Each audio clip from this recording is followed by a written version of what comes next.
nagpadayon tag pamalandong sa ebanghelyo sa pag-ampo ni Hesus alang kanatong tanan. Gisugda niya ang pag-ampo alang sa iyang mga disipulo katong unang nagkuyog-kuyog niya samtang buhi pa siya. Niya iyang giampo nga magkahiusa unta ang iyang mga disipulo sama nga siya nahiusa ngadto sa amahan. Nya karon sa atong ebanghelyo nagampo na sab siya nga kadtong mutuo sa pagwali sa iyang mga disipulo sama nilang San Pedro, nilang San Pablo ug uban pang mga magwawali hangtod karon. Maminaw tingali mo suwali ni Padre Siano or kinsa pa mga magwawali diha nga inyong gipaminaw nga nagtudlo sa pagtulunan sa Ginoo pinaagi sa atong simbahan nga Katoliko. Giampo ni Hesus nga magkahiusa sa dunta mausa sama nga ang amahan nahiusa ni Kristo, si Kristo nahiusa sa amahan, unya si Kristo nahiusa sa iyang mga magtutuo og sumusunod. Kita sang tanan nga mutuo mahiusa. Lingi ay mong tupad na wa mo lingi, wa jud mahiusa no. Lingi aw sa no nya ingna siya gusto kang makighiusa nako. Ina pa no. Oh, na wa kayo mulingi ang uban. Nganong wa man mo mulingi? Kay di ka gustong makighiusa. So ang una yung requirement aron ta magkahiusa ang pagtan-aw sa imong isig katao ug ang paghigugma niya. Di gani ka mo tan-aw, di sad ka mo higugma, wa gyud mo magkahiusa. Kumusta man mo mga asawa din hiusa pa mo sa inyong bana karon? Sige pa mo tan-aw sa inyong bana, nya sige mo higugma. O lami na kayong patyon. Ay, sus, klaro ang mga naong ninyo. Nagani uban, magsigi na lagsimba, magsigig simba. Anong ni anam lang naong ni mo simbahan? Ari na nun mo tanaw sa pare, di na nun mo tanaw sa iyang bana. Na ang resulta, madevelop na madisgrasya, usahay. Kamong mga asawa, di hagit mo tanaw sa inyong bana, niya higugmaa sila. Be kamo sang mga bana, be kamo mga banang ni adinhi. Sige pa mo tanaw sa inyong asawa. Niya sige mong higugma. Oh, dugay na mong giluod. Oy, mao nay apan tan-aw ba? Niya inigigugma nato ang gugma nga atong gamiton dili nang gugma nga kalibutanon. Kay matud pa diri sa atong ebanghelyo ni deklarar si Kristo, amahan ang kalibutan wa muila nimo. Bisag ikay nagbuhat sa kalibutan o ang kalibutan imo, apan ang kalibutan wa muila nimo. So kanang gugma nga kalibutanon mga igsuon, di na kailag Ginoo. Sa may gugmang kalibutanon, ang unahon og hatag og nindot og kaayuhan ang kaugalingon, ang atong self. Maunay gugmang kalibutanon. Kanabang kusog kitang ingon, ngigagod, kansin ako no? Ha? Imo kong pahigugmaon anang buang-buang dako. Unya, ako, unsan man lang ko. O, di ba? Unsawan, ingon anak mo? Kinsa may una nimong higugmaon, imong kaugalingon o ang imong isig katao? Kinsay mo ingon din pader, ang akong higugmaon, ang ako jong isig katao, dili ang akong kaugalingon, ta sa kamot ay pamakap. Mayo kay daghan-daghan. So wakaabot katunga sa ato pa ang sobras katunga mga yawanon, mga kalibutanon. Adi gani mo mag-usab, pabilogin mo sa kagubot, pabilogin mo anang kinihaay, bisag managsuo, nagkinihaay, mga manag-agaw, nagsigig binungulay, tungod anang gugmang kalibutanon. Ikaduha nga, timaan nga gugmang kalibutanon, mas higugmao nato ang kwarta kaysa tao. Ang kalibutan nahigugmas kwarta kaysa tao. Mo nang gamito niya usahay ang kwarta aron patyon ang tao. Wa mo mahibaw na. Wa mo mahibaw. Na. Bekaron kinsa may inyong mas gihigugma, ang kwarta o ang tao? Kung naay tao nga mangawat sa inyong balay, waon niya inyong kwarta, masuko mo dili.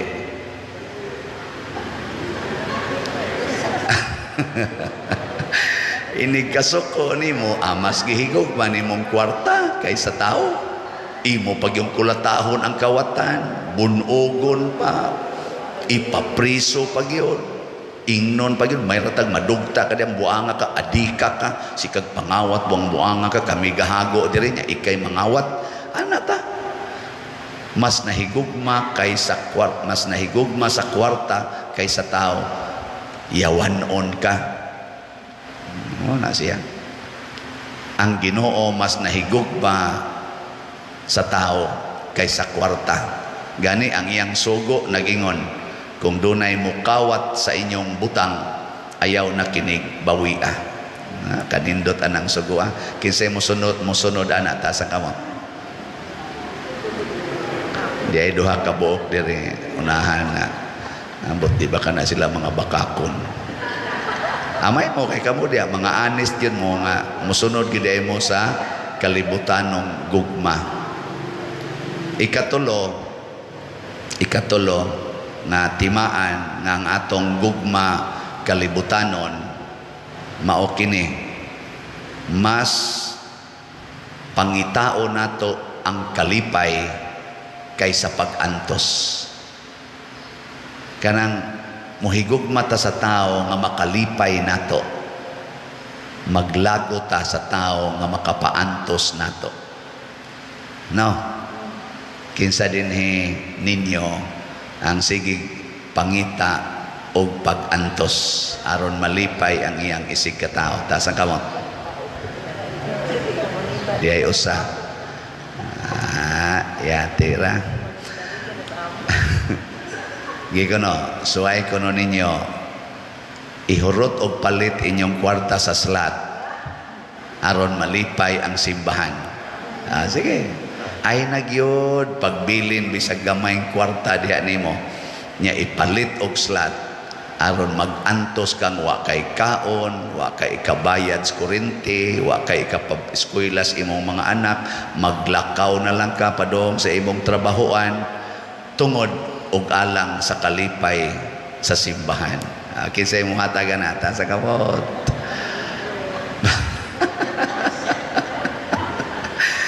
Mga buangon mo.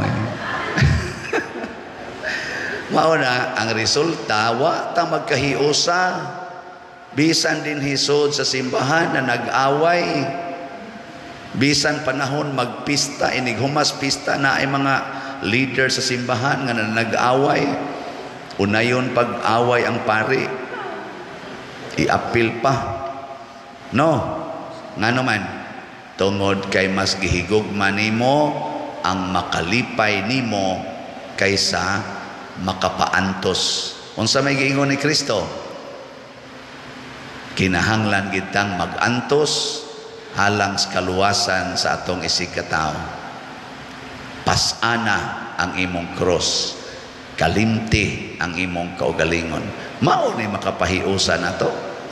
Una-una ako no be ang mga leaders sa Russia mugamit sa gugmang Diyos nun ngadto sa mga taga-Ukraine. Magpadayon pa ng gubat o dili na? Di na. Unya kung ilan ang buhaton, magkagubot pa ang kalibutan o magkahiusa? Kasimpol ana, bisan ganig elementary kamaomang mo analyze ana, pero ni ay mga bright kayo, mga doktor, mga PhD, wa gyud kahuna-huna ana. Mao na, salamat sa mga tao nga nakahuna-huna bisan tinuod dili kayo dagko pero nakahuna-huna sa pagpakighiusa nga hinato. Kani bitang ingon ani nga naimamalit na tog slots nya mahuman dayon ang atong mga kalihukan nga malipayon ta tungod ni sa mga niantos o palit. Na magidaghan kay diha nga mga dagko kay mga kwarta, milyon-milyon, bilyon-bilyon. Kung ila ginang ipalit og slot para sa simbahan or itabang na nila sa mga nanginahanglan, pagkadaghanang malipay. Pero ang kasagaran, mas gihigugma gyud ang kwarta. Sus, di ko ni ihatag kay mahurot ang akong millions. Di na ni kaabot og 1 million ang akong kwarta or di na ni kaabot og 20 billion ang akong kwarta. Mas gihigugman anato ba ang volume of money. Napagani uban magkupot og kwarta nga tag $100 billion, $200 billion. Unsaon ka na nila, no? Nang sigig yung tigom, galisod na na sila glakaw ang uban kanang kung ano ba masakito na kay naong ba kay mga tiguang na sa tigom lang yapon abot nagtagpila ka billion of dollars nya wa gyud kahuna-huna nga naay billions of people in the world nga galisod og kaon, wa gani kapuy-an nga tarong, wa gani income nga tarong. Muna si Kristo nagpadayon sa pagsugo nato, isangyaw ang maayong balita. Kay nga naman ang maayong balita nga ang amahan maoragi nagbuhat sa tanan og tag-iya sa tanan. Kitang tanan mahimo tatang mga anak sa maong amahan nga magkahiusa, magtinabangay. Lisod kayo imaginon sa usa ka ginikanan nga ang iyang mga anak nagpunay away niya ang ilang gipanghatag nga mga grasya iyahaylag bira ang mga anak niya magpinusilay, magpinatyanay, sakitan sa dangamahan anay. Kamo mga ginikanan, ganahan mo inyong mga anak manag-away? Wa gyud ginikanan ganahan ay mo na nga to sang amahan sa langit. Naghangyo usad nga di ta magkaaway. Muna puy-an nato ang kamatuoran nga managsuon tang tanan. Muna sa unang pagbasa si San Pablo nga nakig-igsuon sa tanang mga tao, relax kaayo, pero ang nanagkiha niya nagubot, hapit mag-away, hapit magpinatyanay tungod kay nagpuyo man sila sa garbo, nagpuyo sa mga bakak sa kinabuhi. Kada day mga tao, mga bakakon, mangangkon anang yuta nga ila sila kunoy tag-iya. Tanawa, di ba bisag mo nagsuon, hapit na magtinigbasay. Tungod lang anang pag-identify hain ang utlanan. Pero inigkaina sa yuta, wag yun, muhakot. Kanang yuta ba nga mainas, mutabon sa karsada, wag yun, tag-iya nga muhakot. Uy, ako ning yuta, ako ning ibalik nga to. Pasagdan lang. Ito ang kapitan. Ito ang itong mayor. Ipagkabkab na sa bulldozer. Nyagikan man na sa imong yuta, ni dalos nga ripadong sa karsada. Nga nung man ani mo kabkaba, nga imo man ang yuta. Hipusa na, ibalik nga to sa imong yuta. Wa mo ka matmon ana, nga buangon. Makig-away sa iyang yuta, kunyag mudalhig ang iyang yuta, mutabon sa karsada, di ra ba mutabak trabaho? Aron malimpyo nya iya kuno tong yuta tanawa na kanang naimo tabon sa itong mga karsada dire i-identify kisay tag-iya ng yutaa siya mo ipakabkaba mo sugot ba di na yun mangangkon pasabot ang akong kalipay maoy akong huna-hunaon kasakit na gani pangalaga na gani inyo mao na yung mga kalibutanong gugma iyawanong kinaiya gilingi ay mong tupad naon sa mangka Kalibutanon o Diosnon? Automatic ang wa mulingi mga kalibutanon. Pag pangumustahay oy, mangumustahay ta. Na salamat sa mga Diosnon nga namalit sa atong mga slots. Salamat sa mga Diosnon nga nagsigig higugma sa ilang silingan nga mga nagkalisod. Salamat sa mga Diosnon nga nagsigig antos alang sa kalipay sa ilang isig katao. Pero kamo o kita nga nagpabilin pang kalibutanon, magbag-o na ta. Kay dili sayon ang pag-atubang o niya nato sa hustisyas Ginoo. Unsa to'y tubag nato sa Salmo?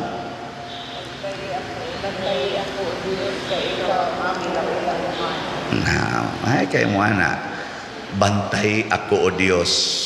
Nya ikaw sige kang pamantay sa imong silingan. Bantay ako o Dios kay ikaw ang akong gilauman. Nya moingon din ang Ginoo, ako kang bantayan basta ni anaka sa akong puder. Nya kinsa may maanha siyang puder, ang nahigugma sa iyang isig katao o nakighiusa sa maong gugma ni Kristo. Manindog ta.